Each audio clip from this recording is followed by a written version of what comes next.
So Ralph found a singularity growing in his backyard. It's a hell of a thing to see, though you're never really quite sure what you're looking at. It started as some sort of a purple flower, he says, that just grew out of the ground one day in the middle of his pumpkin patch. His prize-winning pumpkin patch, he always reminds us, as if that's a crucial aspect to the story. It started as a flower, and he considered pulling it out of the ground like the weed that it was.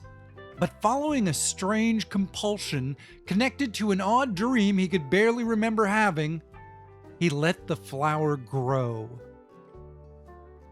Within a few days, the center of the flower had shed its petals and the stem and risen up, free from the ground.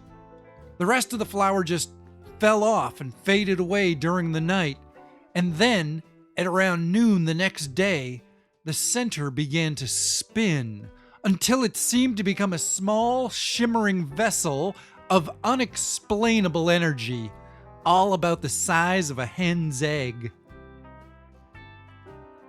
Obviously, it has something to do with the chemical runoff coming out of the particle fusion generators up the way. Ever since they installed those massive towers with their weird arrays of blinking lights, we've been discovering a lot more strangely similar types of transgressions against the fundamental laws of science. Nobody knows quite what the singularity is, but I'm told that's the nature of a singularity, not being able to conceive of it past the point of, there it is. If you're lucky, maybe you can point to it, like when you're standing in Ralph's backyard. Stand close enough to it, and you can hear the thing humming, just ever so faintly. Sometimes you suspect it might be a song you might remember from far away and long ago when you were a different person. Maybe a parent hummed it to you back before you were born. Maybe you knew this song before you even had a body and a mind. There's not much to be done with or about the singularity. Ralph says it probably lowered the resale value of his home, but Ralph's always complaining about something. Still, there's no arguing that the thing did mess up his pumpkin patch, prize winning or otherwise.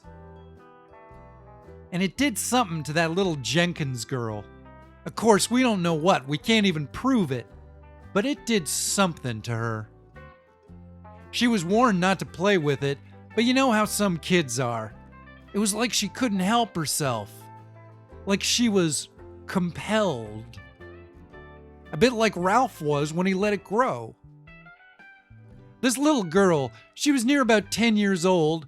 She snuck into Ralph's backyard in the middle of the night, and she got to messing with the singularity. Nobody quite knows what she was doing with it, but the next day there was a whole bunch of weird figures that had been written in the dirt all over Ralph's backyard. Like somebody was figuring out some math or something. The girl never admitted to making them herself, and if it was the singularity that did it, it's the only time that's been known to happen. But the Jenkins, they say their little girl's been different ever since that night.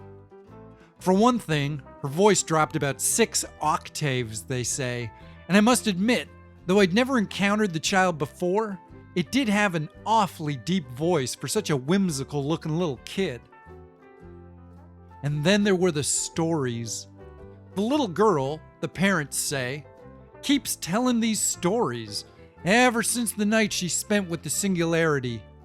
Stories about another world that existed long before this universe had been birthed out of nothingness. Ralph says the little girl and her weird voice and her weird stories have nothing to do with him and the floating void of nothingness and light that seems to exist in his backyard. I think he's just worried they might try to sue him. And equally, he's worried that people might start to worship the thing. That's what happened out at the Morrison place when that strange icon fell from the stars and a bunch of weirdos came in from out of town and moved on to Morrison's land so as to be closer to the thing. I saw the icon once and it didn't impress me much. But eventually one day it disappeared, and then all the followers freaked out and tore the Morrisons' place down to its foundations. So it's understandable that Ralph doesn't want anything to do with a scene like that. He's barely paid his place off, and of course now he's on workers' compensation ever since he burnt one of his testicles off with a welding torch. So he sure can't afford to get himself into any more trouble. Still, the Singularity is something of a marvel to look at.